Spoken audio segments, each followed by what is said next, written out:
С этим, что ли, посвятиться?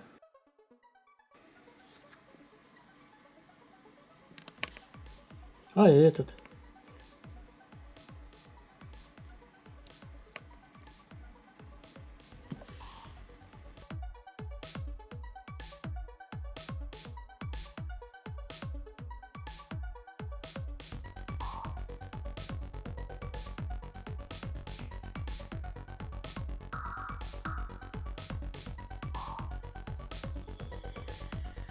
В процессе резки подготовки светодиодных лент между делом сконцентрировал свое внимание на таком моменте, как подключение подобранных отрезков, то есть проверка, хотя бы как это выглядит, подключение любого такого, например, красного.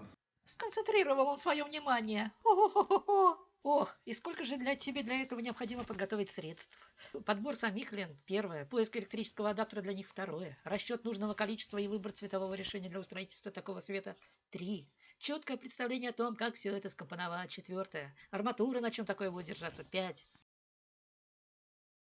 А знаешь, какие умственные и эмоциональные затраты тебя ждут? Зато какое предстоит светлое будущее для меня. И никакой кризис на основе всяких экспериментов мне никогда больше не будет страшен.